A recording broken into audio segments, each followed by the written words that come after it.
Mga kaibigan, magluto po tayo ng gulay na langka. Ito po ang aking mga sangkap. Ayan po. Mayroon po tayo mga kaibigan, bagoong alamang, pangalawang piga ng nyog. Ito yung kakanggata. Mayroon po tayong dilis na tuyo. At mayroon tayong labuyo mga kaibigan. Ito po, mayroon po tayong mga sangkap na sibuyas at siyempre itong bawang at bitchin. May magic sarap po tayo.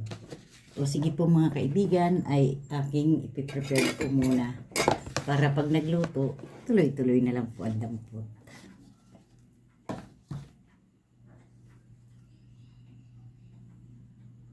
Ito po. Hiwain ko po muna yung iba, mga kaibigan. Unahin ko po yung pork, hiwain.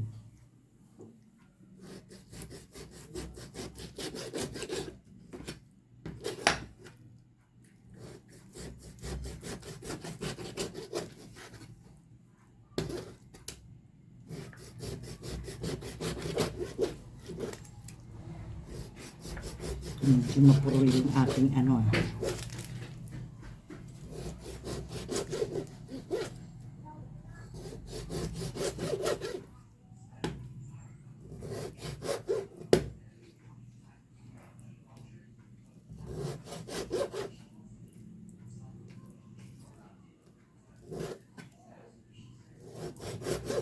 para po mga kaibigan, pag nagluto ay tuloy-tuloy ang dampot.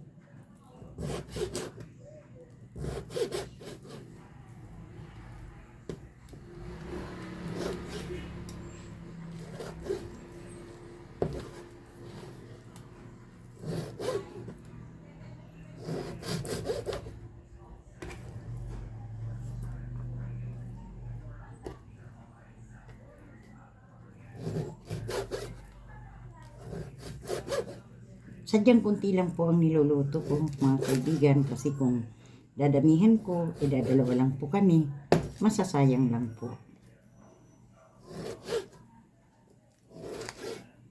Kaya hindi po ako nagluluto ng napakarami.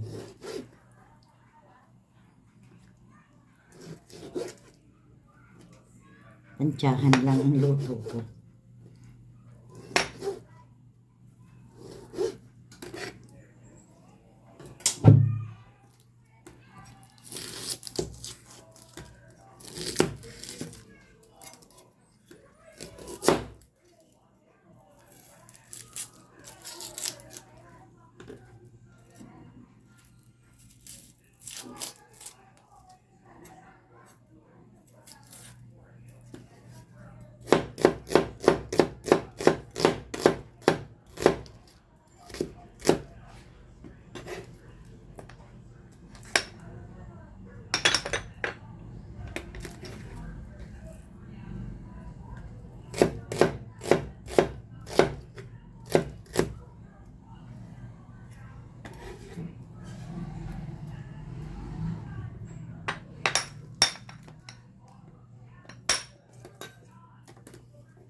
Isunod po natin ang ating sibuyas.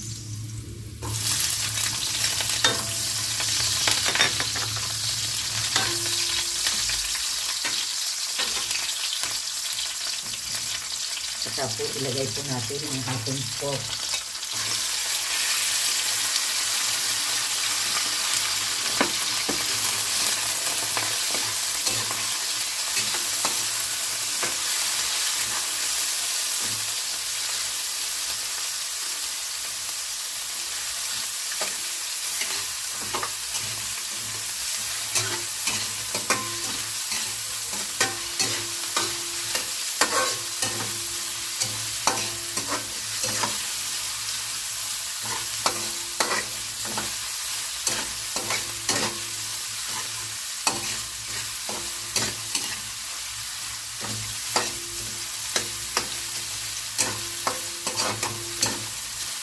Kaya po mga kaibigan, inuuna ko po ang bawang at isinasabay ko na po sa paggisa sa pork. Iyan po ang technique para wag po pumutok ng pumutok yung tumalsik ng tumalsik yung ating oil dahil meron po tayong pork na ilalagay. Kapag inuna po natin yung pork, magtatalsikan po ang ating mantika, masakit pa naman sa balat. Pag ganyan na po mga kaibigan, medyo nag-light brown na,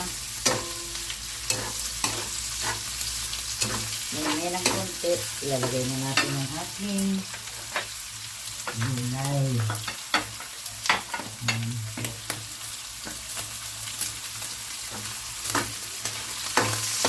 Hindi ko na po pinalambot ang ating pork sapagkat sasabay ko po sa pagluto ng langka. Medyo matagal naman po lutuin ang langka. Ilagay na po natin ang ating gulay na langka. Mga kaibigan.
Ilagay na po natin ang ating pangalawang gata.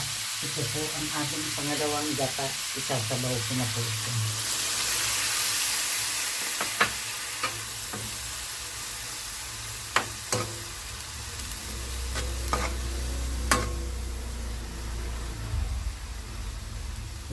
Lagyan na rin po natin mga kaibigan ng ating bagoong alamang. Bagoong alamang. Huwag po napakarami. Baka po umalat ang ating, ayan po, bagoong alamang po yan. At huwag po kayo kaagad maglalagay ng asin.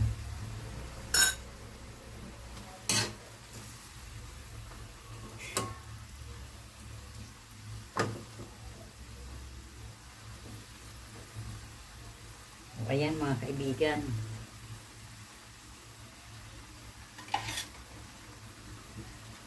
Takpan lang po muna natin. Hintayin muna natin maluto ang gulay bago natin timplahan. Oh, ayan mga kaibigan. Ilalagay na natin ang ating dilis na tuyo. Ayan po. Natin paubusin. Parang marami. Ayan.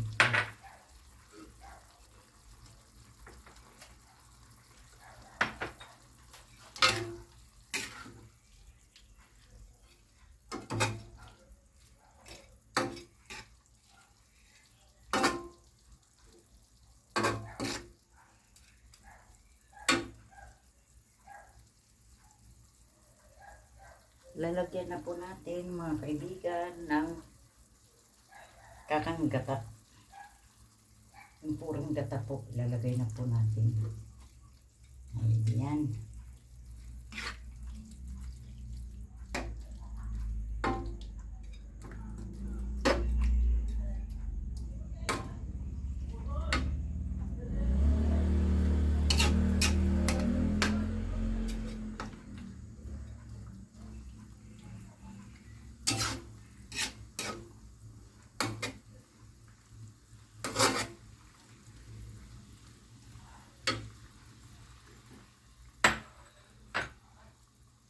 Lalagyan na po natin ng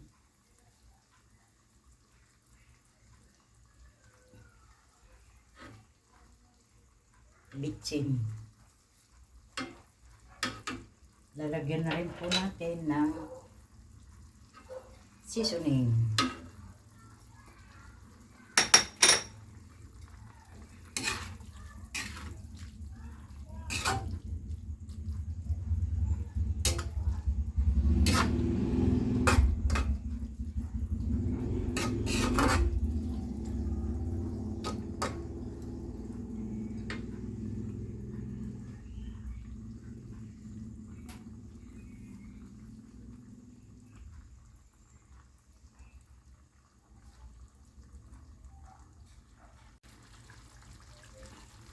Hintayin lang po natin na lumapot ang ating gulay na langka, mga kaibigan.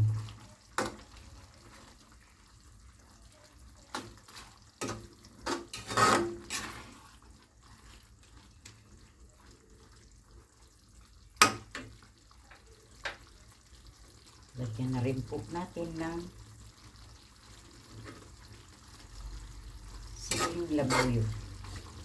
Ayan mga kaibigan, malapot na.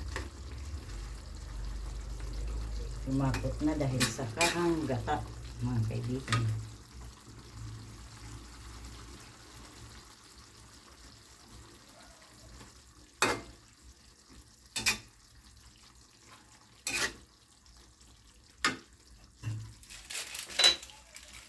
Itikman lang po natin mga kaibigan kung okay na yung kanyang alat.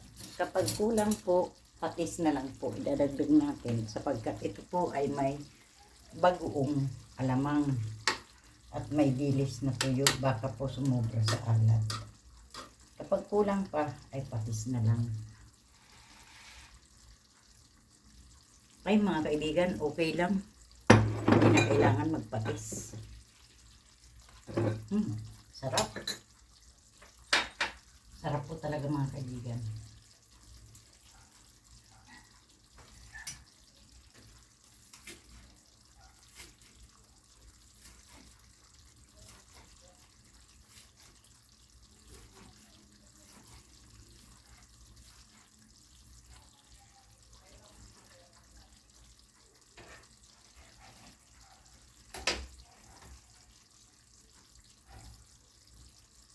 Ngayon, luto na ang ating gulay.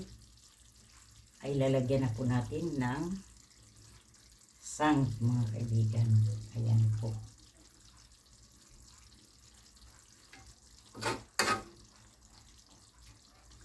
Hindi ko lang pipisahin po yung labuyo sapagkat bahala na yung kakain magpisa.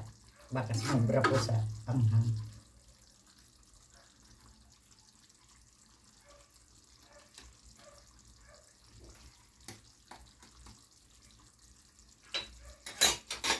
Ayan po mga kaibigan. Tingnan po natin ang ating nilulutong gulay mga kaibigan. O di po ba? Ang sarap-sarap ng ating gulay na langka.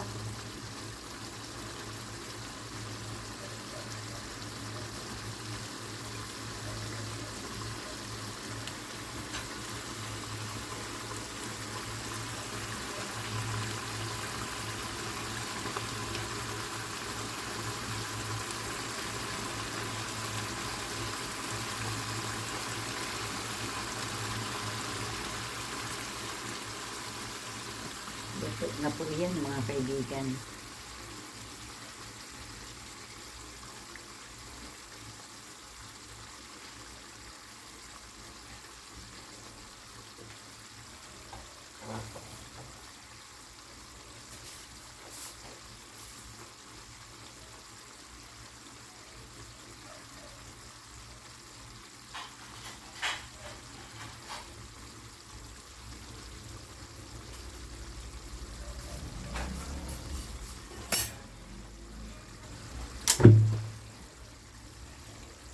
Hay mga kaibigan, luto na po ang ating gulay na langka. Ito po ay madaling iluto. Minus gastos pa po. Masarap pa. Mga kaibigan, sana po wag po kayong magsasawa sa kapapanood ng aking video. Pang-ulam mahirap lang po ito. Pwede rin sa mayaman kung gustuhin nila kumain. Hanggang sa susunod po na pag-upload ko ng aking mga video. Salamat po sa pagwa-watch. Thank you, thank you.